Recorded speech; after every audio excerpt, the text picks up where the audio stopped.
lahat ng sandali ay kailangang magtagal. May mga oras na sapat na ang isang iglap para maranasan ang mga bagay na matagal na nating inaasam at pinapangarap. Ikaw, kabarangay, ano ang isang bagay na gusto mong maranasan kahit na isang saglit lang? Dear Papa Dudut, kumusta po kayo? Kung ako po ang tatanungin ninyo ay masaya ako ngayon kaya ako nagpadala ng sulat sa inyo. Masaya dahil naalis na sa puso ko ang isang butas na matagal ko nang dinadala. Isang butas na nagbigay sa akin ng labis na pangungulila at kalungkutan. Ngayon ay napuna na ang butas na yon, pero ang kapalit nito ay isang probation mula sa korte dahil sa isang kasalanang ginawa ko. Habang sinusulat ko ang sulat na ito ay kakatapos ko lamang sa probation na ipinataw sa akin matapos akong makagawa ng isang krimen. Pero bago ko ikwento sa inyo ang buong detalye ay nais ko munang magpakilala. Tawagin niyo na lamang po ako sa pangalang Glory, 28 years old. Lumaki ako sa isang mahirap at malaking pamilya. Siyam kaming magkakapatid, Papa Dudut. Panglima ako at katulad ng mga kapatid ko ay wala rin akong tinapos. Hanggang grade 6 lang ako noon, street sweeper lang kasi ang nanay ko samantalang basurero naman ang tatay ko. Kaya wala sa priority nila ang edukasyon. Sa aming siyam, dalawa lang ang nakapagtapos. Ang panganay na anak na maaga ring nagkapamilya at ang pangalawang anak na kinalimutan na kami simula noong nagkaroon siya ng maayos na buhay. At para makatulong sa mga magulang ay naging taga-silbi ako sa isang karinderya. 14 years old lamang ako noon pero batak na ang katawan ko sa mga mabibigat na trabaho. Maghapon akong naguhugas ng mga pinggan at pinaglutuan. Ako rin ang nagsisilbing serbedora na taga-abot ng pagkain sa mga customers at tagalinis ng kanilang pinagkainan. Sa paglipas ng panahon ay unti-unti akong natutong magluto hanggang sa naging tagaluto na rin ako sa karinderyang yon, Papa Dudut.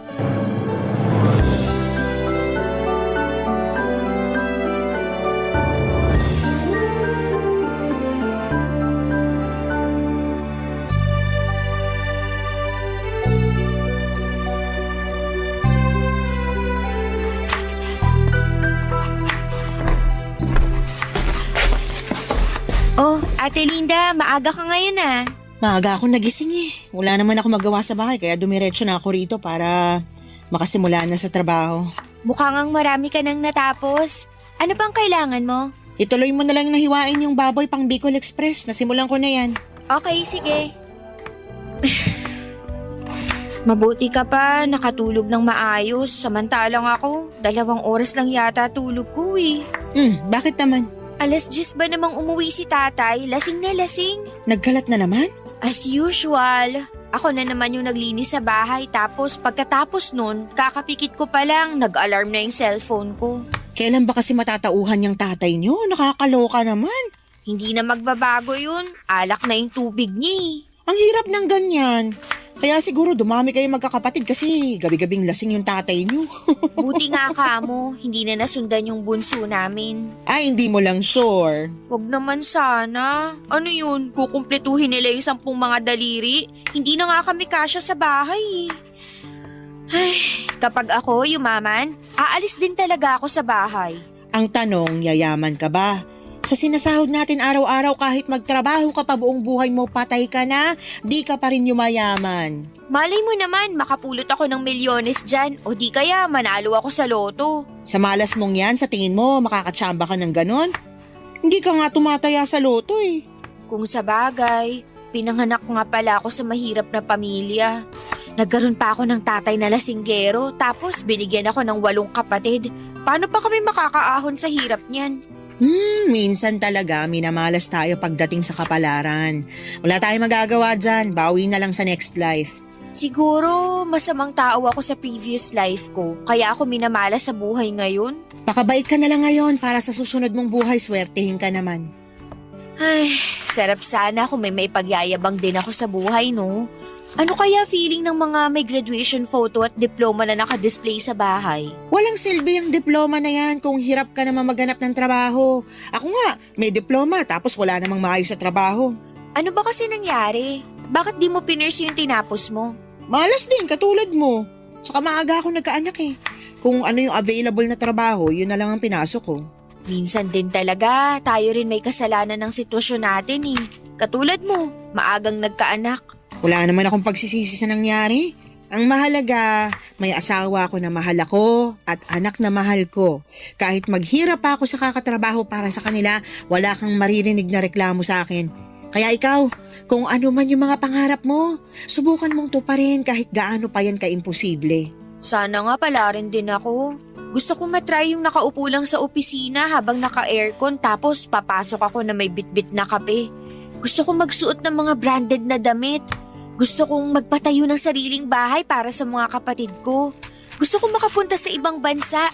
Basta, ang dami kong pangarap na sana maibigay sa akin balang araw. Alam ko na, may naisip akong solusyon para maranasan mo yung mga bagay na yan. Ano? Humanap ka ng afam! Sira ulo ka. Gusto mo makaahon sa kahirapan, di ba? Afam ang sagot dyan. Ay nako, ewan ko sa'yo. Parang pangarap din yan na mahirap din abutin eh. Wala namang magkakagusto sa akin sa itsura kong to. Ay, ate ko, ibang taste ng mga foreigner. Hindi mo lang alam, ikaw pa lang yung hinahanap nila. In my dreams, magluto na nga tayo. Uunahin ko na yung Bicol Express. Sige. Ako nang titira sa adobong kangkong tsaka sinigang. Marami akong pangarap sa buhay noon, Papa Dudut. Marami akong gustong maranasan. Marami akong gustong makamit at marami akong gustong mabago sa buhay ko. Pero alam ko noon na hanggang pangarap na lamang ang mga bagay na yon dahil kung magiging realistic ako, kahit araw-arawin ko pa ang pagtatrabaho ay hindi ko pa rin maaabot ang mga imposibleng pangarap na yon. Tuwing umuuwi ako sa bahay at nakikita ko ang estado ng pamilya namin, ay lagi akong napanghihinaan ng loob. Wala na talaga kaming pag-asang magbago. Dahil maliban sa batugan ang mga lalaki kong kapatid. Ang mga mas bata pa kesa sa akin ay never nakatapak sa paaralan. Gumagawa naman sila ng paraan para magkapera. Kapag maganda ang panahon ay nanlilimos sila sa mga matataong lugar. Minsan ay nangangalakal din sila ng basura o di kaya naman ay sila ang inuutusan sa lugar namin kapag may nangangailangan ng tulong. Ang karaniwang kapalit nito ay pera o di kaya'y pagkain. Normal na para sa amin ang ganong buhay kaya nasanay na rin kaming mangarap ng mga bagay na makatotohanan at abot kamay lamang. Maging ang mga kapatid ko ay parang tinanggap na lamang na hanggang doon na lamang talaga ang buhay namin, Papa Dudut. Pero iba ako.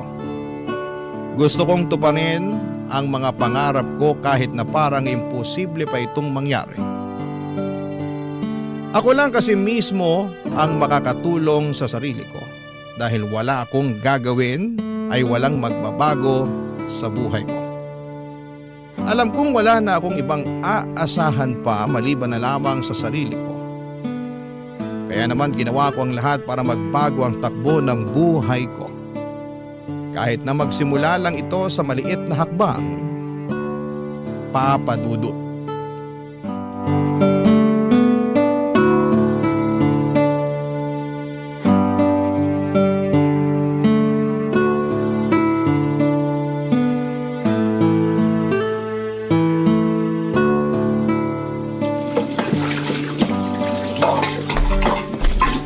Glory, tapos ka na ba sa paghuhugas dyan para makapagsara na tayo? Malapit na, mga kutsara at mangkok na lang. Tulungan na kita dyan para matapos na. Gusto ko nang umuwi eh. Naantok na ako. Sige, ikaw na lang magbanlaw ng mga to. Ilang taong ka na ba ulit? 18, bakit? Ayaw mo ba mag-aral ulit? Bata ka pa eh. Sayang naman kung hindi mo may pagpapatuloy yung pag-aaral mo. Sa ganitong edad, itabi mo ako sa mga grade 7, baka mapagkamalan pa nila akong teacher. Hindi, pwede ka mag-TESDA. Total 18 ka na. Pasok ka na sa criteria. Marunong ka namang magluto. Magkukiri ka. May NC2 na yun. Pwede mong magamit para makapag-abroad. Wala talaga akong pambayad sa pag-aaral ko, te. Libre ang TESDA, ano ka ba? Anong libre? Walang libre sa edukasyon ngayon. Oo, siguro wala silang tuition fee. Pero may mga babayaran pa rin yan. Tapos yung pamasahe ko papapunta para mag-aral. Kung titigil ako sa trabaho, saan ako kukuha ng allowance? Pag-ipunan mo o di kaya magpatulong ka sa mga kapatid mo nakapagtapos. Di ba may dalawa kang kapatid na nakagraduate ng college? Meron, pero yung isa may sarili ng pamilya. Ayoko namang pahirapan pa yung buhay ng kapatid kong yun kasi pati naman sila naghihirap din eh. Yung isa naman, hindi ko alam. Wala na kaming balita sa kanya. Ano ba kasi nangyari sa kapatid mong yon? Ay nako, ate, sobrang lala. Hindi ko makakalimutan yung moment na yun sa buhay ko kasi first time na may lumaban kay tatay noon. Ikwento mo sa akin dali. Ganito kasi yun. Di ba alam mo naman si tatay? Ang gusto nun, dapat laging siyang nasusunod. Lahat ng salita niya, tama. Walang mali sa kanya. Kapag kumontra ka, basag ang bungo mo. Okay, tapos? Eto na nga. Napagtapos nila si ate. Nakahanap naman siya agad ng trabaho. Siyempre, happy-happy na si tatay kasi ramdam na namin yung konting pag-angat sa buhay namin. May masasarap na pagkain na kami noon. Tapos si ate yung nagbabayad ng mga bayarin. Para bang nabawasan na yung trabaho nila kasi nandiyan na si ate na katulong nila. Aha, tuloy mo lang, nakikinig ako. Tapos isang araw, biglang umuwi si ate na may dalang balita. Buntis siya. Nagalit tatay mo? Oo naman, galit na galit. Sampal yung inabot ng ate ko. Hindi pa nga raw nababayaran ni ate yung mga sakripisyo nila tapos magpapabuntis na agad siya. Dismayado si tatay nun. Grabe naman! Nagalit yun kasi alam niyang mawawala na yung ATM nila. Wala na sila mapagkukuhaan ng pera. Medyo naiintindihan ko rin naman yung pinanggagalingan ni tatay. Siyempre, umaasa silang si ate na ang magiging katuwang nila sa mga gastusin. Tapos bigla siyang nagpabuntis. Eh di katulad din ni kuya na maaga siyang magkakapamilya. Ibig sabihin, yung dalawang napagtapos nila, walang naging ambag sa buhay nila. Ang hirap nun. Yung ikaw yung pressured kasi pinagtapos ka sa pag-aaral. Nag-i-expect sila na may kapalit yung mga bagay na yun na kung tutuusin, hindi naman dapat ganun. Siyempre, pinaglaban ni ate yung sarili niya. Sawa na raw siya sa mga pananakit ni tatay. At hindi raw lahat ng credit na kina tatay kasi marami ring sakripisyo si ate para matapos niyang pag-aaral niya. Marami siyang sideline na pinasok. Naging working student siya. O, tapos ano nangyari sa kapatid mo? O yun, pinalayas siya ni tatay. Simula noon, hindi na namin siya nakita. Never na siyang nagparamdam, never na siyang nagpakita. Teka, bakit ganun yung ginawa sa ate mo samantalang yung panganay nyo na mas naunang nagkapamilya, hindi naman pinalayas? Lalaki kasi yung panganay namin. Para kay tatay, okay lang daw yun. Pero kapag kaming mga babae na yung nabuntis, iba yung tingin niya dun. Grabing double standards niya na. May favoritism eh. Hirap ng ganyan. Kaya kung ako sa'yo, mag-aral ka na lang para kapag nakapagtapos ka, makakahanap ka ng mas magandang trabaho. Makakabukod ka sa abusado mong tatay. Papadudod sa bahay namin si tatay ang batas. Lahat ay kailangang sumunod sa gusto niya kahit pa mali ito. Kung hindi kami susunod ay bugbog lang ang mapapala namin mula sa kanya. Siya ang dahilan kung bakit naging matatakotin ako sa maraming bagay. Makarinig lang ako ng malalakas na ingay katulad ng kalderong nahulog o di kaya'y pintong padabog na sinarado ay bumibilis agad ang tibok ng puso ko. Ganon po kasi lagi sa bahay noong bata pa lamang ako. Parang may exorcist sa bahay namin kapag nagwawala si tatay. Lumilipad ang mga gamit namin.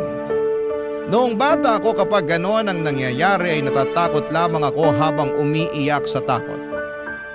Noong tumanda ako kapag alam naming uuwi na naman ng bahay si tatay ng lasing ay lumalabas muna ako para makapagpahangin. Saka na lang ako uuwi kapag tulog na siya. Walang laban ang nanay namin kay tatay, Papa Dudut. Siya ang karaniwang punching bag ni tatay noon kapag galit siya. Kung bakit siya galit dahil hindi raw niya magawa ng maayos ang trabaho niya bilang padre de pamilya. Sawa na raw siya sa pagiging mahirap at ang tanging ginagawa niya ay para ilabas sa mga hinanakit na yon ay ang mag-inom at magwala sa bahay. Malinaw pa sa mga alaala ko noon kung paano pinalayas ni tatay ang kapatid ko. Sobrang broken ako noon dahil isa si ate sa mga paborito kong kapatid. Siya ang laging nagbibigay ng pera sa akin noong bata pa lamang ako. Lagi niya ako nililibre ng pagkain. Noong pinalaya siya ay parang nawala na rin ako ng kakampi sa buhay. Papa Dudut, hindi ko maintindihan noon kung bakit gano'n na lamang ang galit ni tatay sa ate ko noong nabuntis siya. Pero noong lumaki ako ay gets ko na ang lahat, lalo na noong ako na rin mismo ang umuwi sa bahay na may dalang balita. Papa Dudut. Barangay Love Stories. Barangay Love Stories. May boyfriend ako noon, Papa Dudut. Nagtatrabaho siya bilang isang mekaniko. Katulad ko ay hindi na rin siya nag-aaral. High school lang ang tinapos nito, 16 years old lamang siya noon, samantalang ako naman ay 18 years old. Una ko siyang nakita noong kumain sila ng mga katrabaho niya sa karinderya namin. Sa sumunod na araw ay pasara na kami noong humabol siya para kumain. Dahil maraming natirang ulam noong araw na yon ay nagbolontaryo akong pagsilbihan na lamang muna siya dahil alam kong madadatnan ko na naman si tatay sa bahay ng lasing. Pinauna ko na noon si Ate Linda at ako na ang nagsarado ng karinderya. Habang kumakain, nagkwentuhan kami tungkol sa buhay-buhay. Wala na siyang magulang at ang nagpalaki sa kanya ay ang tito niya na siyang nagmamay-ari ng maliit na auto repair shop sa lugar namin. Simula noon ay sa karinderya na siya araw-araw na kumakain. Mabilis na gumaan ang loob ko sa kanya dahil lagi niya akong kinukumusta noon, Papa Dudut. First time ko lang magkaroon ng kakilalang tao na concern sa kapakanan ko. Never akong tinanong ng mga magulang at kapatid ko kung kumusta ako. Tanging siya lang ang nangungumusta sa akin. Kalauna niligawan niya ako at sinagot ko naman siya, Papa Dudut. Ang boyfriend ko na ang naging takbuhan ko kapag puno ako ng problema.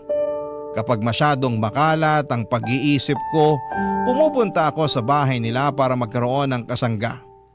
Naging tago ang relasyon namin ng boyfriend ko, Papa Dudut. Alam ko kasi na kapag nalaman ni tatay na may boyfriend ako ay magagalit siya. Ganon kasi ang nangyari sa pang-anim kong kapatid. Noong nalaman niyang may boyfriend ito ay binugbog niya hindi lang ang kapatid ko kundi pati na rin ang boyfriend nito. Tumagal ang relasyon namin ng 7 buwan hanggang sa isang araw, napansin ko, Papa Dudut, na unti-unting may pagbabago sa katawan ko.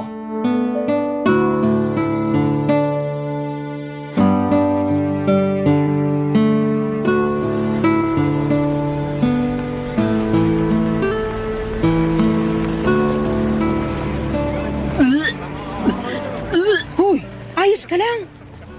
Oo, nasusuka lang ako sa amoy ng patis. Ang tagal mo na nagtatrabaho dito. Ngayon ka pa masusuka sa amoy ng patis? Tsaka patis lang yan. Ewan ko ba, bigla na lang naging sensitive yung pang-amoy ko. Yung mga malalakas ang amoy, bagoong, pabango, pati amoy ng sigarilyo. Kapag nakakaamoy ako noon, bigla na lang sumasama pakiramdam ko. Kailan nagsimula ito? Halos 1 buwan na rin siguro. Ano pang nararamdaman mo maliban sa pagiging sensitive ng pang-amoy mo? Lagi akong pagod tsaka mabilis mahilo, lalo na sa umaga. Hindi kaya buntis ka? Ha? Hindi ah. Bakit naman ako mabubuntis? Morning sickness yung nararamdaman mo. Sintomas yan kapag buntis ang isang tao. Ganyan ako nung nagbuntis ako eh. Ate, wag mo akong tinatakot ng ganyan. Hindi kita tinatakot, seryoso ako. Na-try mo na bang mag-pregnancy test? Hindi. Hindi ko alam kung paano yun eh. Subukan mo para malaman natin kung ba't ka nagkakaganyan. O di kaya, Magpunta ka sa health center, magpa-check up ka doon, libre lang yun. Natatakot ako. Paano kung buntis nga ako? Kung buntis ka, wala tayong magagawa. Kagagawan mo yan eh. Sabi ko naman sa'yo, mag-ingat ka. Maingat naman ako. Talaga ba? Magkakaganyan ka ba kung nag-iingat ka? Ay naku, Glory, ang bata mo pa para magkaroon ng anak. 19 ka pa lang, di ba? Paano mo bubuhayin yung anak mo na yan? Hindi yun yung problema ko kundi si tatay. Baka mapatay ako noon kapag nalaman niyang buntis ako. Ikaw naman kasi. Alam mo naman na sobrang stricto ng tatay mo. Aware ka na nga sa mga consequence tapos ganyan pa ginawa mo. Hindi ko naman to ginusto eh. Hindi mo ginusto o baka hindi mo lang inaasahan? Kasi magkaiba yon. Alam mo, Glory, lahat ng mga desisyong ginagawa natin sa buhay may kaakibat na bunga yan. Nagkaroon ka ng boyfriend, ginawa nyo kung ano man yung ginawa nyo. Ngayon, yan ang bunga. Tapos anong kahihinat na pagbubuntis mo? Magagalit sa iyo yung tatay mo. Tapos ano? Palalayasin ka rin tulad ng ginawa niya sa ate mo. Sinasabi ko pa naman sa sarili ko na hindi ko gagawin yung ginawa ni ate. Paano ako niyan ngayon? Natatakot ako, Ate Linda. Baka palayasin din ako ni tatay. Hindi ka ba matutulungan ng nanay mo? Wala namang laban si nanay kay tatay eh. Lagi lang siyang nakasunod sa mga desisyon ng tatay namin. Kumpirmahin mo muna kung buntis ka nga talaga. Saka mo nalang problemahin yung mga bagay na yan kapag alam na natin kung ano talagang estado mo. Paano kung buntis nga talaga ako? Anong gagawin ko niyan? Alam ko yung takot na nararamdaman mo ngayon. Normal lang yun. Normal lang malito o malungkot pero hindi mo kailangang harapin to ng mag-isa. May boyfriend ka naman, hindi ba? Magtulungan kayo. Eh paano kung pati siya hindi niya alam gagawin niya? Ilang taon na ba tong boyfriend mo? 16. Naku, Diyos mio. Ang babata niyo pa. Talagang magagalit talaga tatay mo niyan. Paano niyo bubuhayin yung baby kung sakali? Hindi ko rin alam. Ate, tulungan mo ko. Ay, limitado lang yung maitutulong ko sa'yo. Pero huwag kang mag-alala. Hindi kita pababayaan. Tutulungan kita sa abot na makakaya ko. Salamat, ate. Basta, magpa-check up ka muna para alam natin ginagawa natin. Hihingi ako bukas ng day off kay boss para makapunta ako sa center. Mabuti pa para malaman agad natin kung buntis ka ba talaga o hindi. Hala, sige, ako na dyan. Doon ka na nga lang sa mga plato, magpunas ka. Tsaka ihanda mo na rin yung mga kubyertos. Sige, pero ate, kung sakali mang buntis talaga ako, pwede bang isikreto na lang muna natin to? Oo naman. Magtiwala ka lang sa akin. Wala makakaalam ng sikreto mo. Tsaka, wala naman ako sa lugar para ipagkalat yung buhay mo. Salamat. Papadudot kumpirmado na buntis nga ako. Halos maiyak na ako sa kaba noon habang palabas ako ng center dahil sa mga nalaman kong balita. Hindi ko alam kung papaano ko ito sasabihin sa pamilya ko lalong-lalo na sa tatay ko. Ayokong matulad sa ate ko na napalayas at naging mapag-isa sa buhay. Hindi kasi ako katulad ng ate ko na madiskarte. Kapag ako ang pinalayas, wala akong ibang matutuluyan. Wala rin naman akong gaanong kaibigan na matatakbuhan maliban sa boyfriend ko. Pagkatapos kong magpa-check up sa health center ay dumiretso ako sa boyfriend ko. Busy siya noon sa inaayos niyang motor noong kinausap ko siya. Sinabi ko sa kanya ang totoo na nabuntis niya ako. Kitang-kita ko sa mga mata niya ang magkahalong dismaya at takot. Hindi niya inaasahan ang balitang yon, papadudot. Doon din ay inamin niya sa akin na hindi raw niya kayang buhayin ang bata. Hindi pa raw siya ready na maging ama dahil masyado pa siyang bata. Hindi nagtagal ay unti-unting nagbago ang ugali ng boyfriend ko sa akin. Palagi na niya akong iniiwasan. Ayaw niyang makipagkita sa akin at kapag magkasama naman kami ay ayaw niyang pinag-uusapan namin ang tungkol sa baby. Hindi nagtagal ay hindi na nagparamdam pa sa akin ang boyfriend ko. Noong oras ding yon ay parang gumuho ang mundo ko. Ang inaasahan kong kakampi sa mga problemang kinakaharap ko ay bigla na lamang akong iniwanan. Ibig sabihin noon ay mag-isa na naman akong haharapin ang mga pagsubok na ito. Totoo nga na wala akong ibang maaasahan kundi ang sarili ko lamang dahil sa dinadala kong problema ay hindi na ako nakapag-concentrate sa trabaho ko at agad yung napansin ni Ate Linda, Papa Dudut.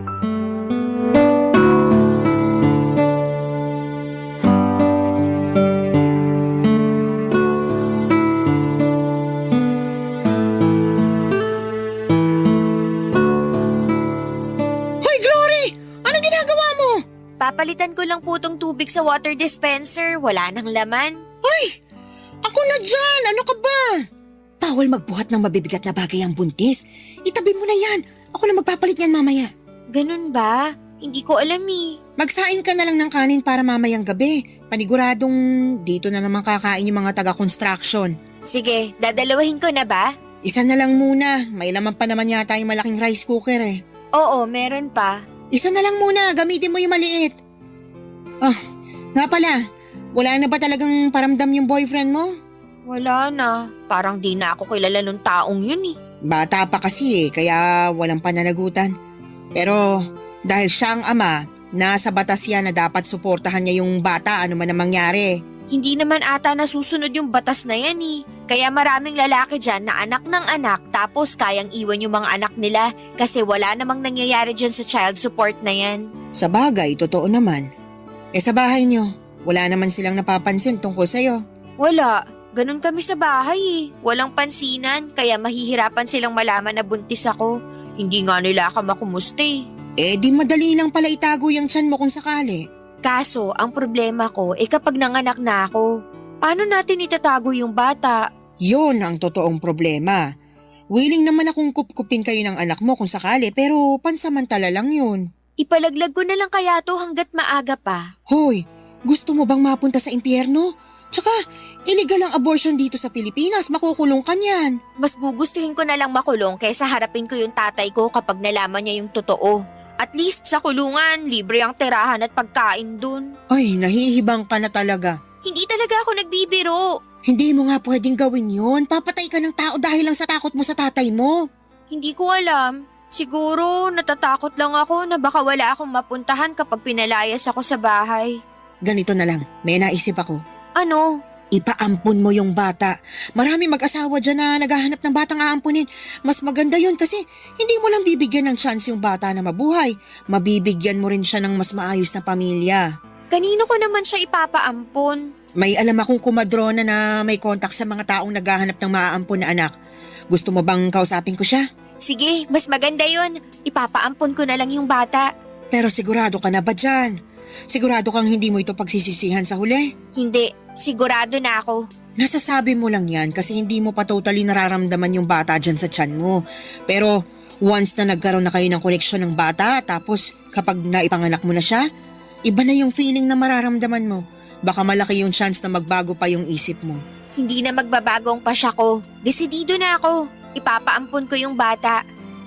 Tama yung sinabi mo. Mas magandang solusyon yun kasi mapupunta siya sa taong kaya siyang alagaan. Kesa naman maiwan siya sa akin, hindi ko siya kayang buhayin.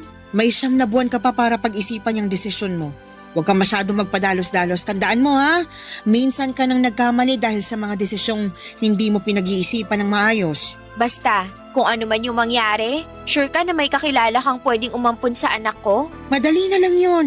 Ang problemahin mo na lang muna sa ngayon, yung maitago mo ng maayos yung bata sa tiyan mo para hindi ka mahuli. Madali lang niya maitago sa ngayon dahil maliit pa pero paano kapag lumaki na yan? May plano na ako para dyan. Tsaka marami akong bilbil, hindi ito mahahalata. Basta kapag nagka-bookingan, nandito lang ako na pwede mong takbuhan ha? Salamat. Kung wala ka, hindi ko na talaga alam ang gagawin ko. Para na rin kitang kapatid eh. Sa tagal natin magkasama dito sa karinderya, wala na yun sa akin. Hala, magsaing ka na. Napakwento na naman tayo dito nang wala sa oras. Heto na, magsasaing na. Ganon na nga ang ginawa ko, Papa Dudut.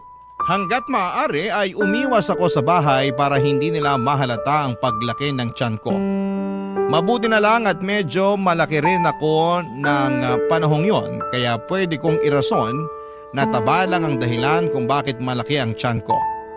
Mas dinamihan ko rin ang pagkain ko para mas lalo pang lumaki ang katawan ko at masabayan nito ang paglaki ng tiyan ko. Bumili rin ako ng malalaking damit sa ukayan para maitago ko ang pagbubuntis ko. Kapag naman nasa bahay ako ay lagi akong mapag-isa sa kwarto o di kaya ay tumatambay ako sa labas at saka na lamang uuwi kapag patulog na ang mga kamag-anak ko. Sa kabutihang palad na itago ko naman ang pagbubuntis ko ng maayos. Walang nakaalam sa sitwasyon ko noon maliban sa boyfriend ko at si Ate Linda. Noong nag-labor ako sa kalagitnaan ng gabi ay tiniis ko noon ang sakit. Gusto ko mang sumigaw. Sa sakit na nararamdaman ko ay hindi ko magawa dahil baka magtaka ang mga kasama ko sa bahay. Buong magdamag ay sinikap kong itago ang nararamdaman ko. Kinakausap ko pa si baby na huwag munang lumabas at antayin na lamang niya na mag-umaga. Nakinig naman si baby noong lumiwanag na ay agad akong lumabas ng bahay bago pa magising sina tatay. Tinawagan ko si Ate Linda para kontakin ang kakilala niyang komadrona. Pagdating ko sa bahay nila ay nakahanda na ang lahat. Doon ko pinanganak ang baby ko, Papa Dudut. Barangay Love Stories. Barangay Love Stories. Saglit ko lang nakapiling ang anak ko, Papa Dudut, at yon ay noong pinadede ko siya pagkalabas niya sa akin. Pagkatapos noon ay inihiwalay na nila sa akin ang bata para hindi na raw ako magkaroon ng koneksyon sa kanya. Baka raw kasi magbago pa ang isipan ko na ipaampon ito kapag nahagkan ko na ang baby ko na karaniwang nangyayari sa mga inang may bagong silang na sanggol. Bago kinuha sa akin ang anak ko ay napansin ko na may balat ito sa mukha niya sa ilalim ng kanyang kanang mata. Itim ito at mapusyaw na parang mapa ng Palawan. Napanaginipan ko pa yon noong nakatulog ako pagkatapos kong manganak. Pagkagising ko ay wala na sa bahay nila si Ate Linda at ang baby. Ang sabi sa akin, agad daw nilang tinawagan ang mag-asawang gustong umampon sa anak ko. Pagkarating nila ay inuuwi na nila ito kapalit ang paunang bayad sa bata. Saka ko na lang daw makukuha ang kalahati ng bayad kapag legal na nilang naampon si baby. Hindi ko alam pero nakaramdam ako ng kaunting kalungkutan noong nalaman kong wala na ang baby ko. Matagal ko pong inihanda ang sarili ko para sa bagay na yon dahil yun naman talaga ang plano. Pero iba pala ang feeling kapag nangyari na ito. 9 na buwan ko ring nakasama ang baby ko at ngayong wala na siya sa piling ko ay para bang napakalaki ng nawala sa akin. Simula noong araw na yon ay hindi na nawala sa puso ko ang lungkot na nararamdaman ko, Papa Dudut.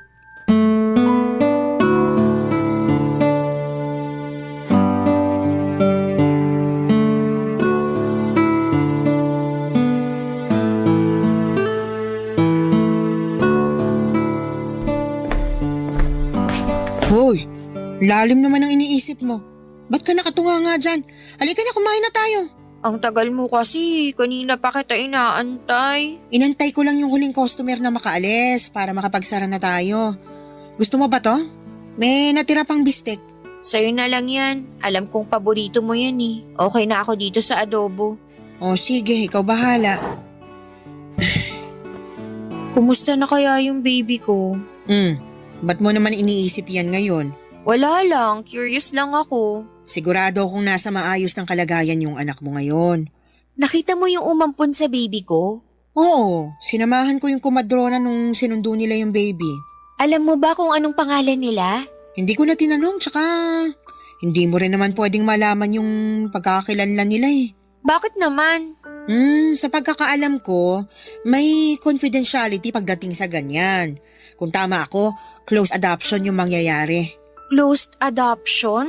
Ano namang ibig sabihin nun? Closed adoption ang tawag kapag ayaw makipagkilala ng adoptive parents sa biological parents. Pero bakit naman? Ewan ko, for privacy siguro. Tsaka baka natatakot sila na baka isang araw, bigla ka na lang magpakita sa pintuan nila para kunin yung anak mo. Pero legal naman yung pag-ampon nila eh. Kapag natapos na yun, wala na akong magagawa kahit gusto ko pang kunin yung anak ko. Kasi kapag natapos na yung adoption process, wala na akong karapatan sa bata. Totoo naman yun, pero irespeto na lang din natin yung gusto ng adoptive parents. Tandaan mo, sila ang nagligtas sa'yo mula sa problema mo. Nakatulong din naman ako sa problema nila eh. Nagkaroon sila ng anak dahil sa akin. Ayun nga. So pareho na kayong walang problema. Pareho na dapat kayong mag-move on. Ewan ko. Para kasing ang bigat sa dibdib. Parang ang laki ng kasalanang ginawa ko. Para naman sa ikabubuti yung mag-ina yung ginawa mo. Bakit? Nagsisisi ka na ba sa ginawa mo? Sabi ko naman kasi sa'yo napag-isipan mo yung mabuti. Hindi naman ako nagsisisi. Pero may konting panghihinayang lang ako nararamdaman. Nakakalungkot lang na sa ganun na uwi yung lahat. Hindi ako namatayan, pero ganito pala yung mawala ng anak. Siguro, iniisip mo ngayon na wala akong paki sa bata kasi ang bilis ko nag-decide na ipaampon siya. Hindi naman ganun yung iniisip ko sa'yo. Wala ka lang talaga kasing choice. Saglit ko lang siya nahawakan, pero parang ang tagal na naming nagkasama. Siyempre, 9 na buwan mo siyang kinarga. Kahit papaano, nagkaroon na kayo ng koneksyong dalawa. Alam mo, noon, kapag malungkot ako at mag-isa, yung baby sa tiyan ko yung kinakausap ko. Siya yung tanging kasama ko sa mga oras na kailangan ko ng suporta. Kung dumating lang sana siya kung kailan ready na ako, na kaya ko nang ipaglaban ang sarili ko, siguro hindi ako mawawala ng anak. Kaso ang aga niyang dumating eh. Matuto ka na lang sa nangyari. Wala man lang kaming picture sa isa't isa. Ang bilis din kasi ng mga pangyayari. Nung nanganak ka, tinawagan na agad nung kumadrona yung mag-asawa. Pero siguro, mas makakabuti na rin yun para mabilis ako makalimot kung sakali. Tama, mas maganda nga yun. Alam mo, ate, kung hindi nawalay sa akin yung anak ko, siguro papangalanan ko siyang Elias. Uy, in fairness, ang ganda ng pangalan na yan. Ano kayong pangalan binigay nila sa anak ko? Ay nako, Glory, kung ganyan laging tumatakbo sa isip mo, hindi mo magagawang mag-move on. Palayain mo na yung anak mo. Patawarin mo na yung puso mo sa nangyari para sa ganun makapagsimula ka na ulit. Ang hirap. Alam mo, kumain na lang tayo para makauwi na rin tayo. Gusto ko nang humilata. Feeling ko, kailangan mo lang ng tulog para mawala na yung bumabagabag sa isip mo. Papadudot ng anak ako nang walang nakakaalam maliban kay Ate Linda. Ang sekreto naming yon ay naitago namin ang mahabang panahon. Mabilis na dumaan ang mga taon at kahit nawala man sa isipan ko ang tungkol sa anak ko ay nanatili pa rin siya sa puso ko. Kahit na taon na ang lumipas ay hindi pa rin nawala ang butas sa puso ko. Pakiramdam ko ay hindi ako buo dahil alam kong may kulang sa akin. May lagi akong hinahanap na hindi ko mawari kung ano. May mga pagkakataon noon tuwing dapit hapon at papalubog na ang araw. O di kaya ay tuwing gabi kapag tahimik na ang paligid ay nakakaramdam ako ng labis na kalungkutan at pagkalumbay. Noong mga panahong yon ay hindi ko alam kung ano ang rason kung bakit ako nakakaramdam ng ganon. Dala-dala ko ang emosyong yon hanggang sa tumanda na ako, Papa Dudut. Noong mga panahong yon ay wala na ako sa karinderya at bumukod na rin ako mula sa mga magulang ko. Nagtatrabaho na ako noon bilang tindera ng milk tea at shawarma sa tapat ng isang eskwelahan. Katulad ng buhay ko noon, nanatili akong mahirap. Ang mga pangarap ko noong bata ko ay nanatili na lamang na pangarap. Alam kong hindi ko na maaabot ang mga bagay na yon at tanggap ko na kung anuman ang buhay na meron ako. 7 buwan pa lang ako sa trabaho ko noon nung isang grupo ng kabataan ang tumambay sa shop namin. Isa sa mga batang nakaagaw ng pansin ko dahil sa balat nito sa mukha. Katulad ito ng balat ng baby ko. Parang mapa ng Palawan. Parang nakaramdam ako ng lukso ng dugo noong time na yon. Bumilis ang tibok ng puso ko at parang naging emosyonal ako. Kamukha niyang ex-boyfriend ko mula sa mata at hugis ng kanyang ulo at kuhang-kuha niya ang mukha nito. Hindi man ako sigurado pero alam kong siya yung anak na ipinaampun ko, Papa Dudut. At yon ay kinumpirma ko noong bumisita si Ate Linda sa shop, Papa Dudut.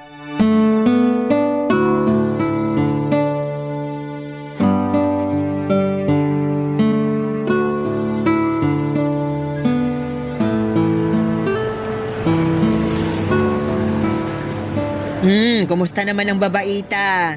Oh my gosh, Ate Linda! Long time no see! Ano ginagawa mo rito? Gusto ko lang matikman yung shawarma nyo. Balita ko, mabili raw yan eh. Paano mo pala nalaman na nandito ako? Sa Facebook! Lagi ko kaya nakikita mga selfie mo. Oh, na-miss kita. Wait lang, igagawa kita ng bestseller namin dito. Libre kita. Ayun no, yan ang gusto ko. Mabilis lang ba yan? Mabilis lang to. Maupo ka muna dyan. O sige. So, kumusta ka na? Eto, medyo umayos-ayos naman ang buhay ko. Hindi na katulad ng dati na hirap pagdating sa pera.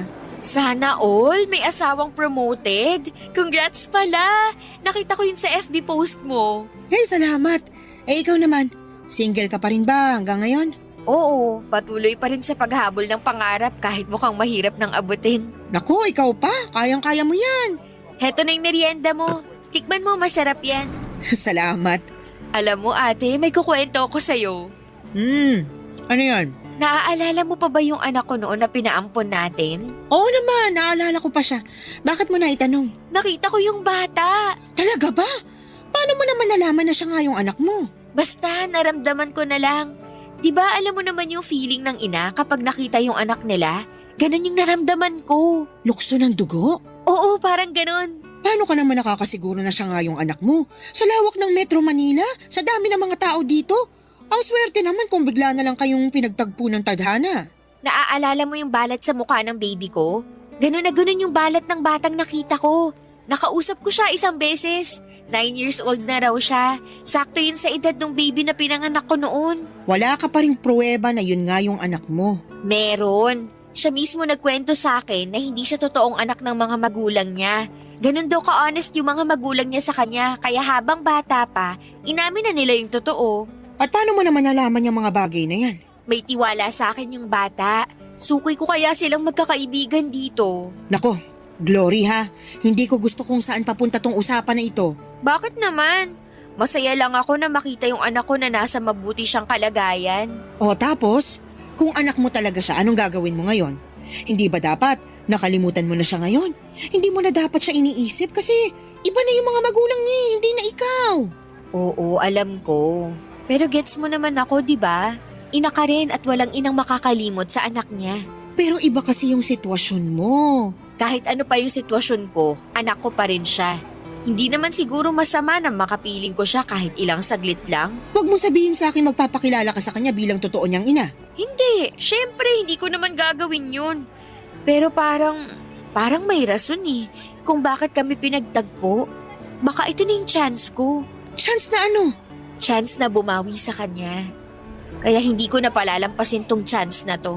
Ay, tigilan mo nga ako sa mga chance na yan. Matagal ka nang nawalan ng chance sa anak mo. Huwag ka nang gumawa ng gulo. Ay kung ako sa'yo, kalimutan mo na yung anak mo. Mag-move on ka na, Glory. Ano ibig sabihin ng buntong hiningang yan? Wala. Tama ka. Tama lahat ng mga sinabi mo. Pero nandito na siya eh. Abot kamay ko na siya. Ay bahala ka. Basta pinagsabihan na kita ha. Huwag kang gumawa ng ikakapahamak mo. Huwag kang mag-alala. Wala akong gagawing masama. Papadudot naging regular customer ko ang mga batang tinutukoy ko. Tuwing nakikita ko sila ay sumasaya ang puso ko at gumagaan ang loob ko. Isang hapon habang uwian na ang mga bata ay dumaan sa shop ang bata para bumili ng milk tea niya. Noong oras na yon ay isang ideyang pumasok sa isipan ko. Inimbitahan ko siya na maglaro sa parke at nabanggit kasi niya na never pa siyang nakakapunta sa park dahil sobrang busy ng mga magulang nito para ipasyal siya. Pumayag ang bata na sumama sa akin at iniwan ko ang shop sa katrabaho ko at sumaglit kami sa pinakamalapit na parke. Pagkatapos maglaro ay nagpunta kami sa isang fast food at binili ko siya ng ice cream. Isang bagay na malimit din daw ibigay sa kanya ng mga magulang niya. Halos 3 oras din kaming nagkasama, papadudot. At sa mga oras na yon ay napakasaya ng puso ko. Para bang bigla na lamang nawala ang lungkot na nararamdaman ko. Sa maikling oras ay naranasan kong magpakaina sa anak ko. Pagkatapos ng pagsasama naming dalawa ay binalik ko siya sa eskwelahan nila. Doon ay naabutan namin ang mga magulang ng bata na may kasamang pulis. Binalik ko sa kanila ang bata at nag-explain kung ano ang nangyari. Pinaratangan nila akong kidnapper kahit na nagpakilala ko sa mga magulang ng bata na ako ang totoo niyang ina. Mas naggalit pa sila noong nalaman nila yon, kaya kinasuhan nila ako. Hindi naman gaano mabigat ang parusang ipinataw sa akin dahil first offense ko pa lamang yon at wala namang masamang nangyari sa bata physically and emotionally, ay binigyan lang ako ng probation. Pinagbawalan din akong lumapit sa bata at magpakita sa kanya. Sinunod ko ang lahat ng yon nang walang pag-aalinlangan.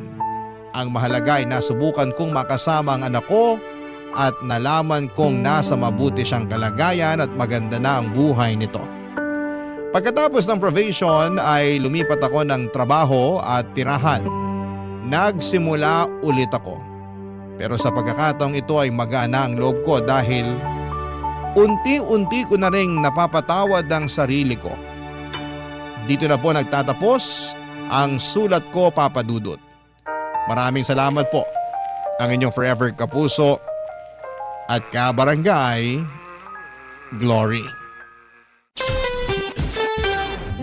Anong say mo sa Barangay Love Stories na ito?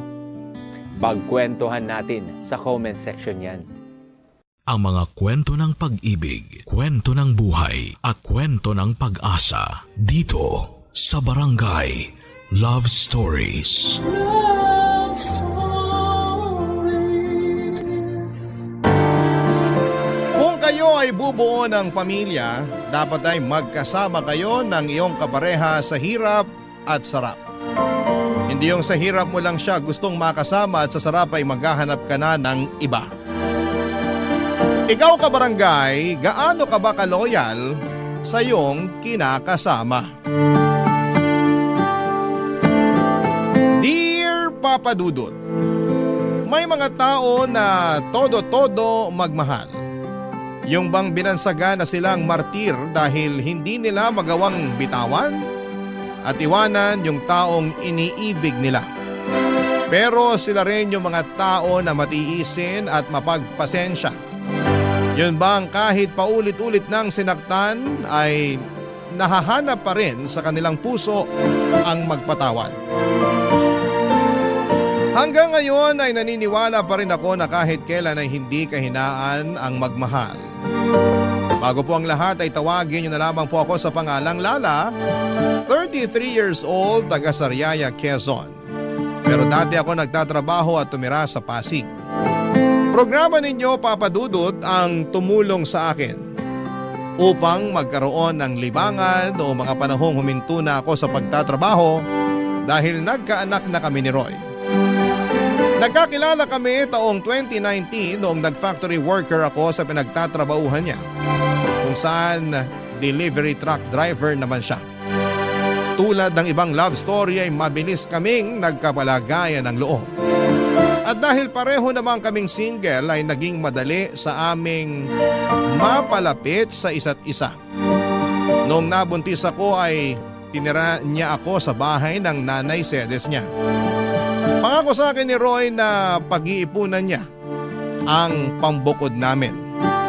Umasa ako sa sinabi niya pero nagtatlong taong gulang na lamang ang anak namin ay hindi pa rin kami nakaalis sa poder ng nanay niya, Papa Dudut.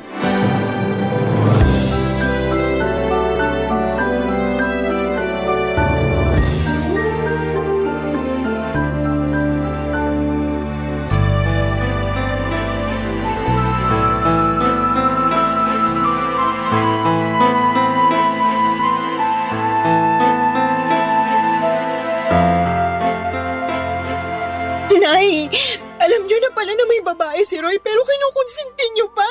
Ha? Ano ka nakonsinti ka dyan? Kilala niyo yung tinutukoy ko. Yung bagong salta na tindera dyan sa malapit na bakery na lagi niyong pinagbibilan ng pandesal.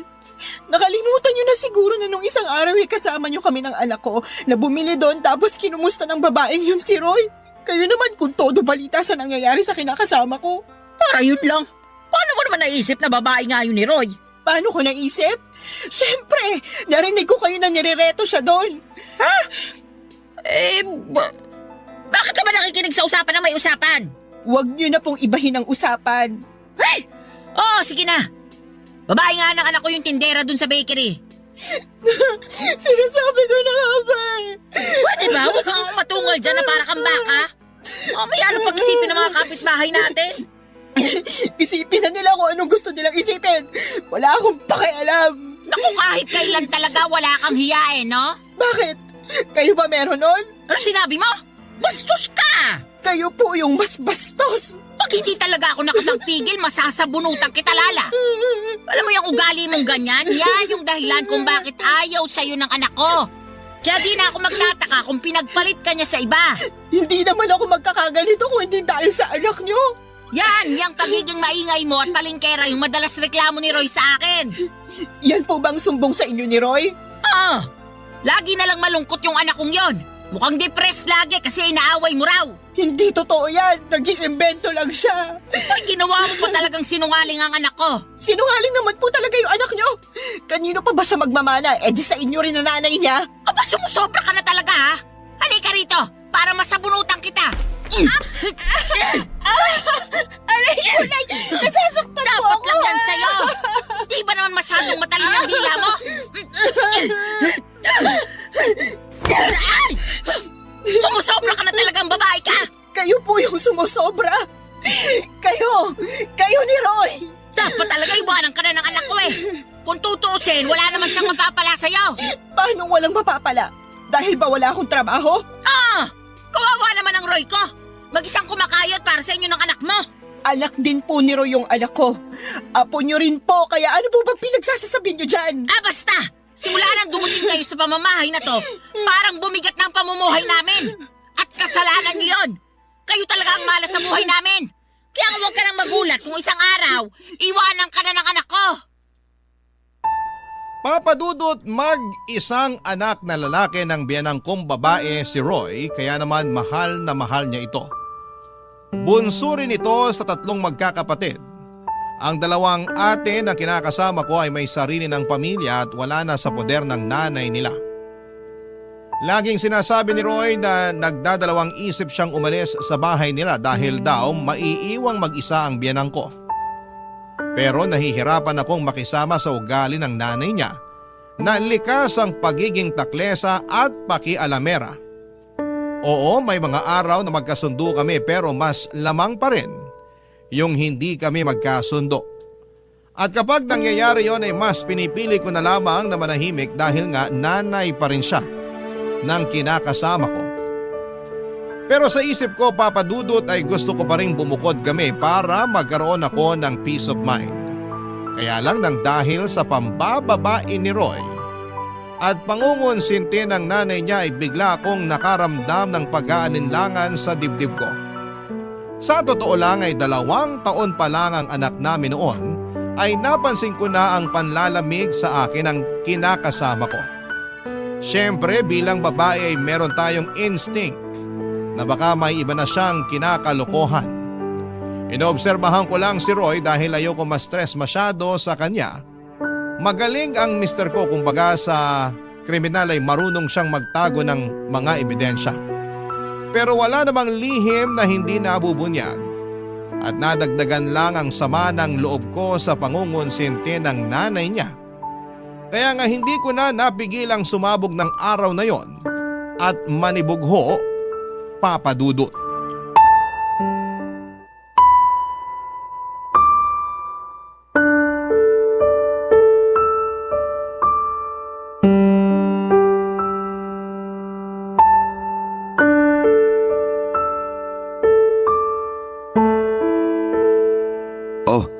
Yan lang sinweldo namin. Ano to? Anong ano yan? E di sweldo namin. 500? Bakit ito lang? Magagawa ko kung yan lang. Baka nakakalimutan mo na marami akong loan. Malamang kinaltas na dyan. Hindi ako naniniwala sa'yo. Patingin ang payslip mo. Ayoko nga. Anong ayaw mo? Wala na. Tinapon ko na. Roy naman, napakaliit nito. Alam mo namang may sakit yung anak natin, diba?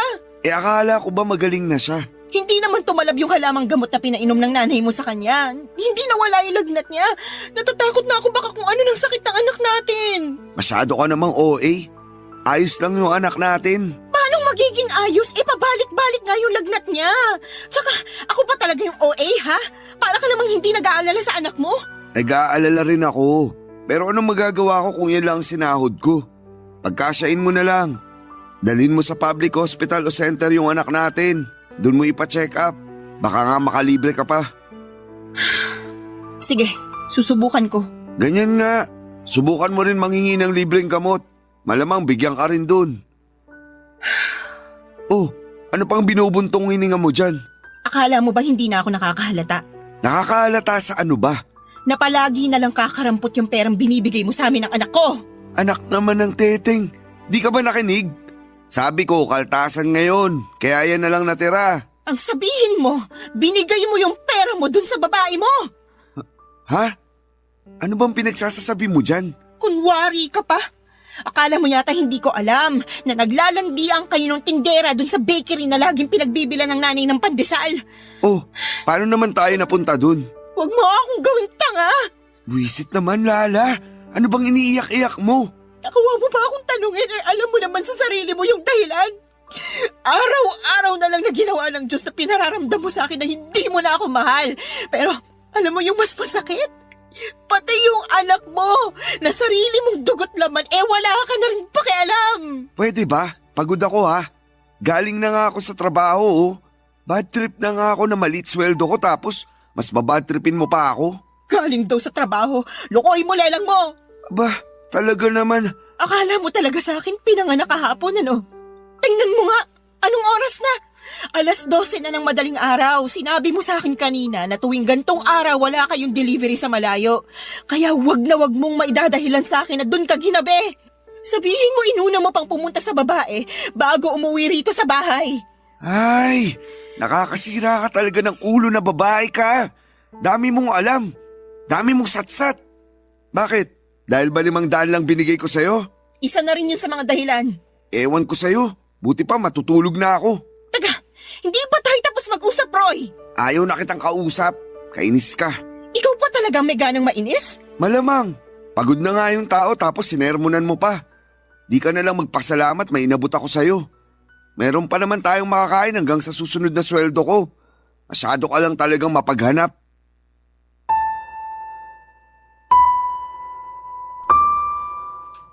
Papadudot kahit na hindi aminin ni Roy na may iba siyang babae ay ramdam ko na meron talaga. Lalo pa na sumasala na siya sa pagbibigay sa amin ng anak niya.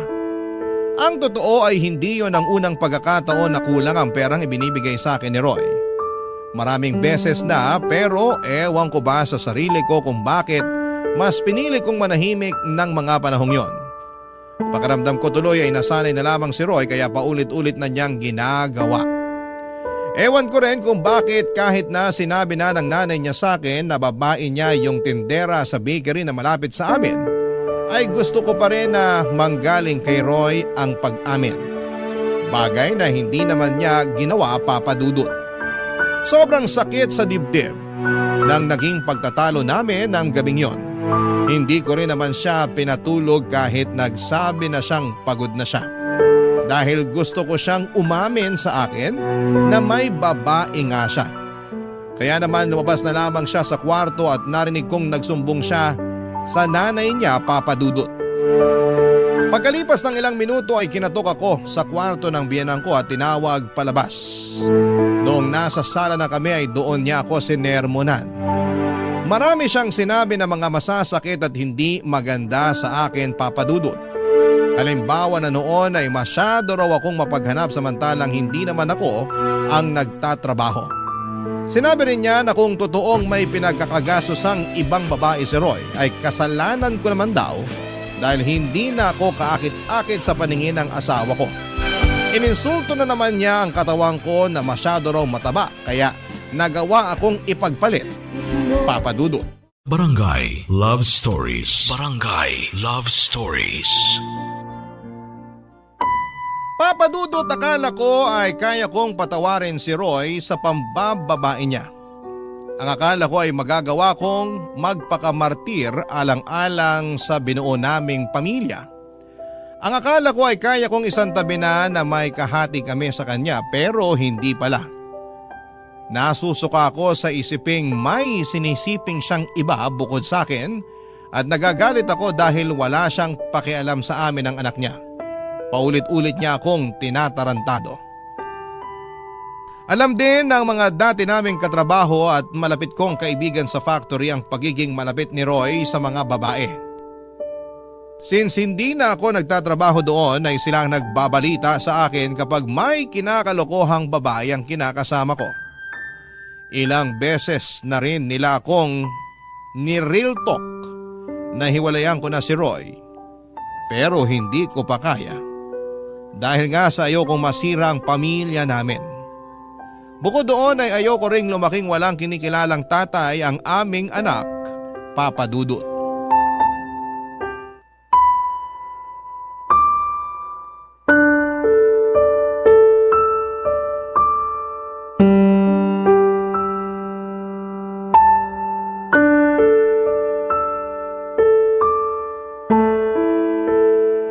Lala, masayiin mo nga yung likod ko. Sakit na eh. Busy ako. Anong busy? Tulog naman anak natin. Ano pa bang gagawin mo? Marami. Magsasampay pa ako ng mga damit natin. Akala ko naman tapos ka na maglaba. Hindi pa. Kasi pinakain ko pa't pinatulog yung anak natin. Mabuti sana kung tinutulungan mo ko kaso hindi naman. Pagod ako. 6 na araw kaya ako nagtrabaho. Ngayon na nga lang day off ko, patutulungin mo pa ako sa'yo sa paglalaba. Oh, edi sana ikaw na lang muna nagpakain sa anak natin. Sana tapos na ako sa pagsasampay. Bakit ko gagawin yun? Pagod nga ako. At trabaho ng mga babae yun. Alam mo ikaw?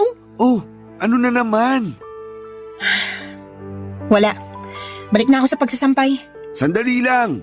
Masayiin mo muna likod ko. Hindi ka ba nakakaintindi? Magsasampay pa nga ako ng mga labahan natin.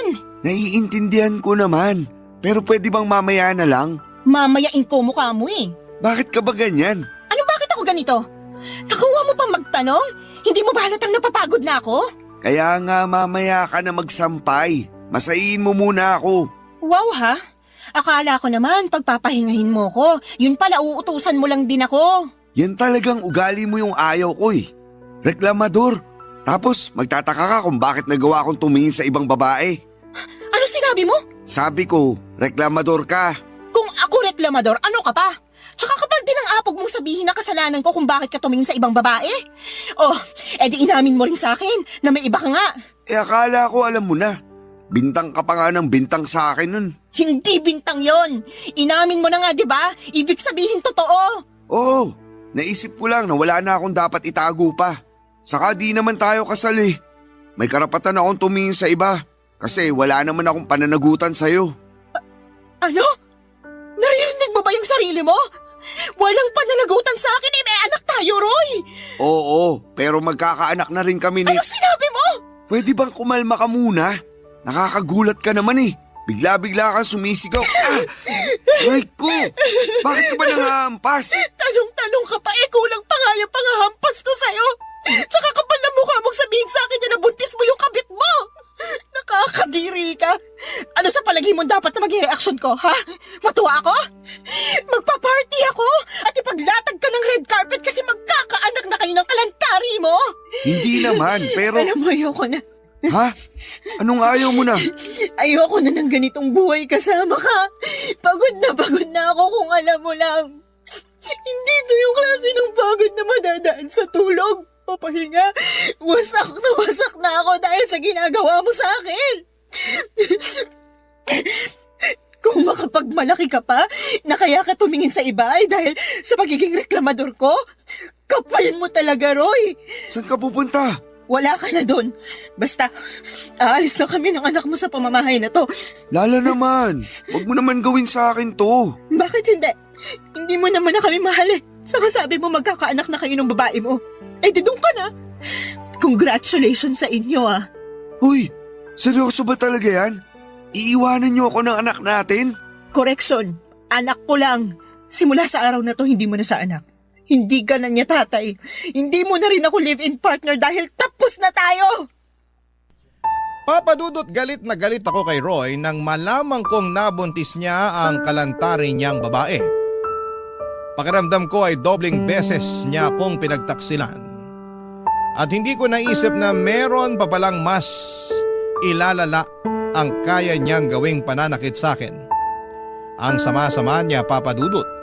Durog na durog ako ng mga panahong yon at iyak ako ng iyak, pero alam ko na wala na rin naman akong magagawa pa.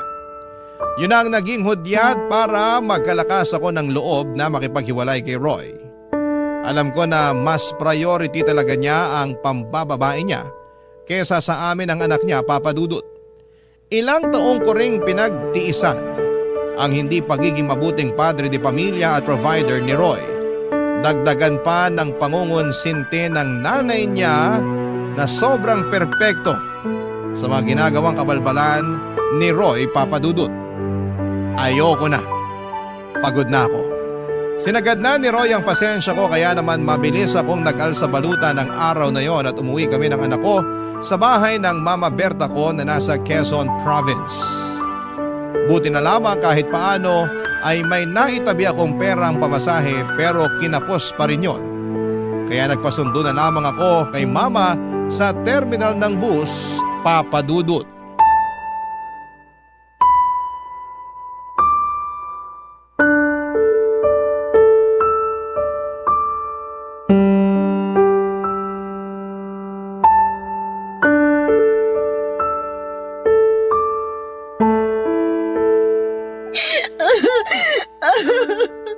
Kung hindi pa naman tinamaan ng lintik yung Roy na yan. Halika, samahan mo ako sa kanila dun sa Pasig. Puputulin ko yung pagkalalaki niya. Wag na po. Saka ayoko na rin pong bumalik sa kanila. Pwes, ako ang babalik para maipaghiganti kita. Hindi na po kailangan. Ayoko na po ng gulo. Ewan ko, hindi ako mapakali. Gusto kitang ipaghiganti. Sobrang sama ng ginawa ng Roy na yun sa'yo, nak. Tapos pati nanay niya kinukonsinti siya. Aba talaga naman. Opo, inahayaan niya ng babae yung anak niya at pinalalabas na kasalanan ko kasi marami raw akong pagkukulang. Babalatan ko sila ng buhay mag-ina eh. Kailan pa nila ginagawa yun sa'yo? Matagal ko na pong nararamdaman na may babae si Roy, pero nito lang sa umamin at ang masahol pa, nabuntis na raw niya. Matagal na pala pero tiniis mo lang. Ayoko lang kasing masirang pamilya namin eh. Ayokong mawalan ng tatay ang anak ko. Mas mabuti pang lumaki na walang kinikilalang tatay yung anak mo. Kesa meron nga pero nuknuka naman ang katarantaduhan. Buti naman natauhan ka na, Lala. Kaya nga po, mali ko lang kasi pinatagal ko pa. Hinayaan ko dahil umaasa ako na sa huli. Kami pa rin ang anak niya yung pipiliin niya. Hindi niya kayo deserve ng anak mo. Kaya tama lang na iniwan mo ng lalaking yon. Magsama sila ng babae niya. Pero kung may pagkakataon lang talaga, gusto ko siyang bigyan ng kaliwat kanang sampal at sisikmuraan ko rin para magtanda. Pag nakasali nanay niya, papakahan ko. Naman eh. O bakit? Magaling kaya ako manuntok? Alam ko po, pero hindi na kailangan. Sabi ko nga po, ayoko na bumalik sa kanila. Karma na lang po bahala na maghiganti para sa amin ng anak ko.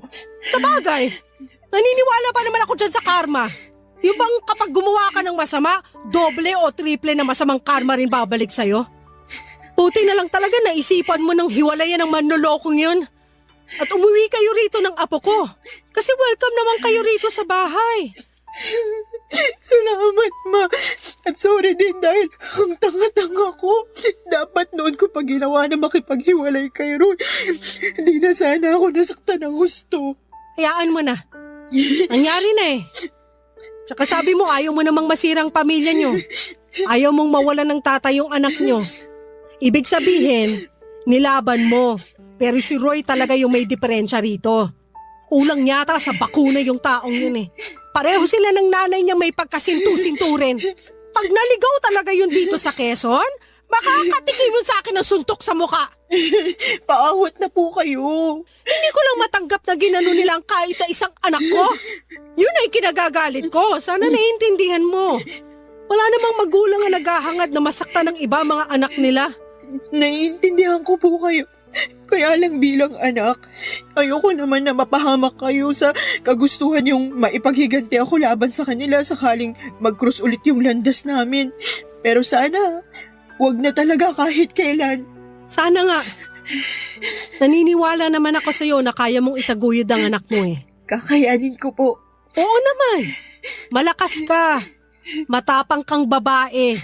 Ako kaya nanay mo. Tsaka nandito lang kami ng tatay mo para tulungan kang bumangon.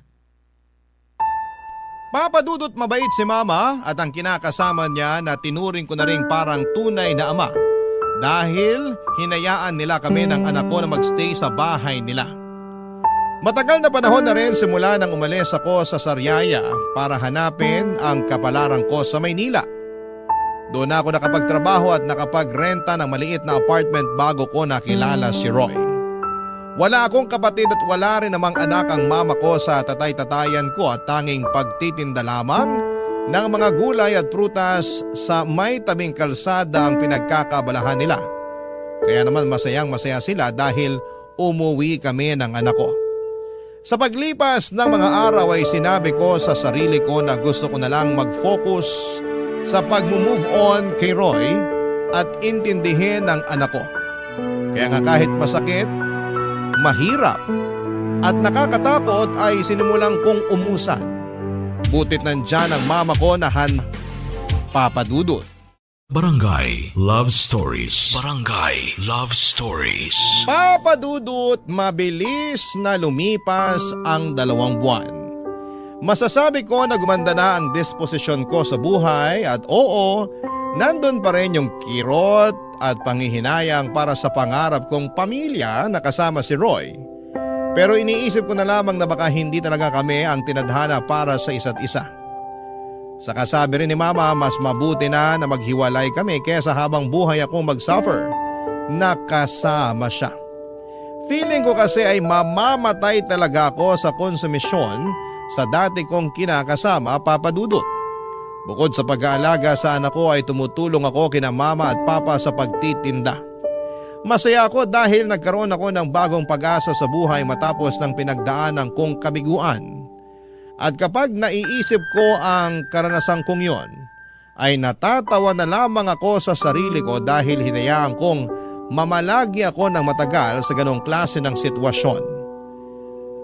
Pero sa bagay, nagmahal lang naman ako at kahit kailan ay hindi yon kahinaan o kasalanan. Kaya lang isang araw ay nakatanggap ako ng tawag sa cellphone mula sa isang unknown number. Hindi ko na sana sasagutin pero nasagot ko pa rin, Papadudot. Ganon na lamang ang gulat ko nang ang nanay ng dati kong kinakasama na si Roy ang nasa kabilang linya. Binalita niya sa akin na may sakit daw ang anak niya at kailangan nito ng tulong at pag-aalaga ko. Pinababalik nila ako sa bahay nila sa Pasig pero hindi ako pumayag, Papadudot.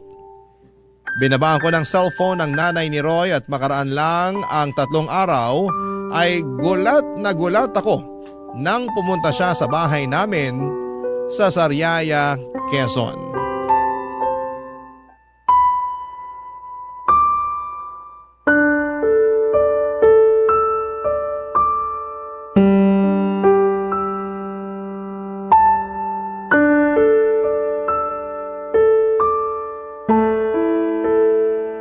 Nay, tuloy po muna kayo. Kala ko hindi mo na ako papapasukin dito sa bahay niyo. Tagal mo akong tinitignan sa harap ng pinto eh. Pasensya na po, nagulat lang ako. Siguro hindi mo akalain na makikita kita, no?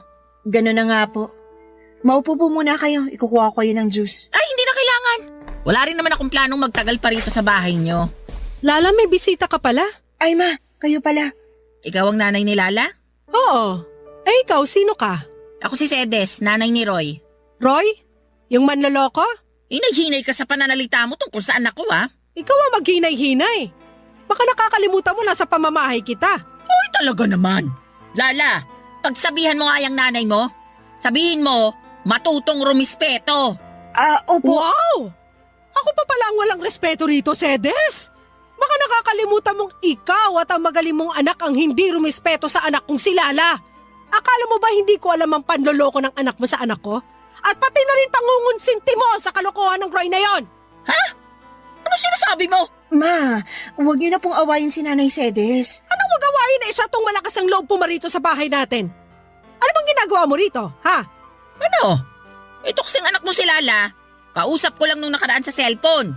Pero binabaan ako ng tawag. Buti na lang alam ng anak ko kung saan yung bahay nyo. Kaya pumunta na ako. O bakit ka pumunta rito? Gusto ko lang pabalikin si Lala sa bahay namin. Kailangan siya ng anak ko. Ano ka mo? Tama ba yung narinig ko? Oo! Di pa naman siguro mahina ang pandinig mo, no? Hindi pa. At malakas pa rin ako manuntok. Mama naman, huwag niyo na pong patulan si Nanay Sedes. Nakakapikon yung matandang yan eh. Lakas na loob pumunta rito sabihin bumalik ka na rin sa kanila? Aba sinuswerte lang? Nay, diba? Sinabi ko na po na ayoko nang bumalik sa bahay niyo. Ayoko nang makita si Roy. Tapos na kami simula nang mabuntis niya yung babae niya. Nandun na tayo, pero may sakit yung anak ko. Kailangan ka niya. Hindi po akong kailangan niya. Doktor ang kailangan niya kung may sakit siya. Tumpak! Pambihira naman, no, Lala? Hindi ka ba talaga mapapakiusapan? Hinahanap ka nga ng anak ko. Ang gusto niya, alagaan mo siya. Parang wala kayong pinagsamahan ng anak ko, ah. Bakit ako? Nasaan yung babaeng nabuntis niya? Doon siya magpaalaga, hindi sa akin. Tungkol sa bagay na yan, wala na. Hiwalay na sila matapos makuna ng babae. Kaya nga nagkasakit si Roy kasi nagluluksa siya sa namatay niyang anak. Oh, di ba? Ang bilis ng karma talaga. Ma, please, wag na po kayo magsalita dyan. Kaya ko na to. Sorry po, Nay Sedes. Pero hindi ako tagapag-alaga ng anak niyo. Oo, nakakalungkot yung nangyari sa baby nila ng babae niya. Pero labas na po ako doon. Hiwalay na kami ni Roy, tapos na kami. Wala na rin akong responsibilidad sa kanya. Papadudot galit na galit ang nanay ko na pinaalis ang nanay ni Roy sa bahay namin. Pero syempre naawa pa rin ako sa kanya dahil magulang lang din siya. Na nag-aalala sa kanyang anak, kaya lang ay desidido na akong hindi bumalik sa bahay nila para alagaan ng dati kong kinakasama. Tama na kami ni Roy at hiwalay na kami. At hindi rin naman ganong kadaling kalimutan ang mga ginawa niya sa akin pati na rin ang nanay niya. Sa isip ko ay napaka-unfair nila kasi pag sa hirap ako ang gustong kasama. Pero kapag sa sarap ay iba. Nakakagalit at alam kong hindi ko yon deserve. Kaya nga pinagdasal ko na lamang na sana'y gumaling si Roy sa kanyang karamdaman pero wala na akong plano na bumalik sa buhay niya. Masaya na ako kasama ang anak ko at ang mga tao na totoong nagmamahal at nagpapahalaga sa akin. Mabilis na lumipas sa mga araw at paulit-ulit pa rin akong tinetext ng nanay ni Roy na puntahan ko siya sa bahay nila para alagaan si Roy. Kesyo, hinahanap daw ako ng anak niya pero wala na akong pakialam pa. Kinatagalan ay tumigil na rin si Nanay Sede sa pagte-text sa akin. Siguro'y nagsawa na din o di kaya ay tinanggap na lamang niya ang desisyon ko. Nagdaan pa ang isang buwan at lumuwas ako noon sa Pasig para magninang sa binyag ng anak ng dati kong katrabaho. Noong nasa bahay nila kami pagkatapos ng binyagan sa simbahan, nagulat ako kasi nandun si Roy na bigla na lang daw pumunta dahil sigurado raw siya na pupunta ako.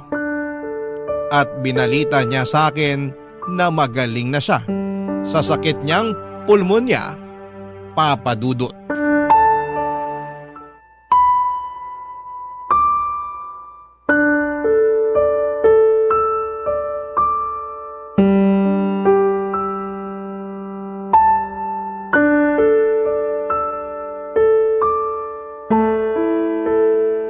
Alam mo, panira ka ng araw eh. Sorry na. Surihin mo mukha mo. Nagpunta ako rito para makita mga dati kong katrabaho, hindi ikaw. Alam ko naman yun pero ito na lang yung paraan na naisip ko para makausap ka. Hindi mo na rin kasi sinasagot yung mga text at tawag namin sa'yo ni nanay. Ay, sorry ha. Hindi ko na rin natatanggap. Nakablock na kayo sa akin. Ang kulit nyo kasi mag-ina eh. Hindi mo na ba talaga kami mapapatawad? Yung nanay mo, napatawad ko na. Pero ikaw, hinding-hindi. Lakas ng tama mo, no? Nakuha mo pa talagang itanong sa akin ang bagay na yan? Umaasa pa rin kasi ako na magkakabalikan tayo. Siraan na lang ang tuktok ko pag binalikan pa kita. Pero may anak tayo. May karapatan pa rin ako sa bata. Hindi ka naman nagpakatatay sa anak natin eh. Ayaw mo nga na alagaan siya, di ba? Dami mo pa nung dahilan, kesyo pagod ka. Nagawain ko yun kasi babae ako. Nakakapikong ka na. Kaya nga nagbabagong buhay na ako. O anong gagawin ko sa pagbabagong buhay mo? Lala naman, wag mo naman gawin sa akin to. Gagawin ko kung anong gusto kong gawin. Ikaw nga, ginawa mo lang din noon yung gusto mo eh. Alam ko naging siraulo ako. Alam ko marami akong pagkukulang sa inyo ng anak natin. Pero pinagsisisihan ko na yun lahat. Hindi mo na ba ako pwedeng patawarin? Hindi mo na ba ako pwedeng bigyan ng pangalawang pagkakataon? Binibigay lang ang pangalawang pagkakataong sinasabi mo sa mga taong deserving. Pero ikaw, hindi ka kasama sa mga taong yon, Roy. Huwag ka nang umasa na makikipagbalikan pa ako sa'yo dahil matagal na tayong tapos. Maawa ka naman sa akin oh. Naawa ka ba sa akin nung niloko mo ako? Naawa ka ba sa akin nung pinagmukha niyo kung pangit ng nanay mo para lang makonsinti ang pambababae mo? Hindi naman, di ba? Kaya sabihin mo, bakit ako maaawa sa'yo? Mabuti pa umalis ka na. Lala naman, huwag mo akong paalisin. Anong wag paalisin? Hindi ka naman imbitado rito. Tsaka sinisira mong araw ko, nakakainis ka na. Gusto ko lang naman mag-sorry sa'yo. Wala nang magagawa yung sorry mo, hindi na ako makikipagbalikan sa'yo. Gusto mo bang lumuhod ako? Ano? Sige, luluhod ako.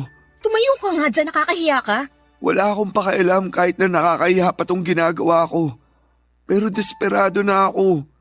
Gusto kong magkabalikan tayo. Gusto kong magsimula ulit tayo ng panibagong buhay. Gusto ko na ulit magpakatatay sa anak natin. Tumayo ka na dyan, sabi eh. Tatayo lang ako kapag pumayag ka nang bumalik sa akin. Di wag kang tumayo dyan. Bahala ka sa buhay mo. Iwanan na kita. Sandali lang! Roy, napipit ko na talaga ako sa'yo ah. Isa pang pangungulit mo sa barangay na tayo mag-uusap. Sinabi ko na sa'yo na hindi na ako makikipagbalikan sa'yo. Pagod na ako sa relasyon natin. Ayoko na ulit mangunsumi sa'yo. Ngayon, kung totoo nga na nagbago ka na, di mabuti. Pero hindi ibig sabihin doon na natatapos yung mga kasalanan mo sa akin. Kung alam mo lang kung gaano kalalim yung sugat sa puso ko na kagagawan mo. Sana hindi na lang kita nakilala noon. Sana hindi na lang kita minahal.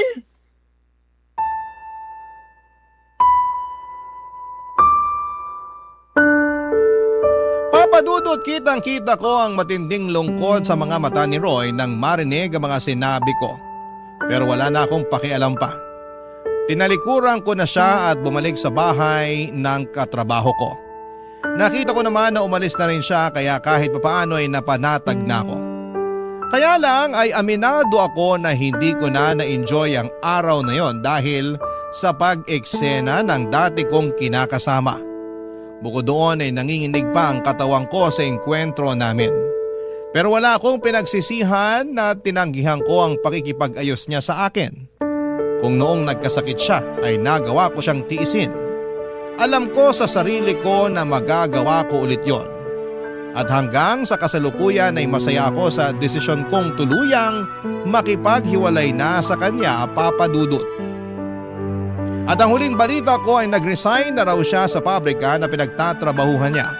At hindi ko na alam kung ano na ang nangyari sa buhay niya. Basta sa ngayon ay focus na lamang ako sa sarili ko at sa aking anak. Maraming salamat po, Papa Dudut, sakaling mapili po ninyong basahin ang istorya ng buhay ko. Sana po'y kinapulutan po ito ng aral at inspirasyon ng mga kabarangay natin na huwag manatili sa mapang-abusong relasyon. Matuto tayong piliin ang ating sarili. Huwag tayong magpakamartir. God bless po sa inyong istasyon and more power, Papa Dudut. Ang inyong forever kapuso at kabarangay, Lala. Barangay Love Stories. Barangay Love Stories. Anong say mo sa Barangay Love Stories na ito? Pagkwentuhan natin sa comment section yan. Nagustuhan ng iyong napakinggan? Ituloy yan via live stream sa www.gmanetwork.com/radio. In Mega Manila, 97.1. Forever!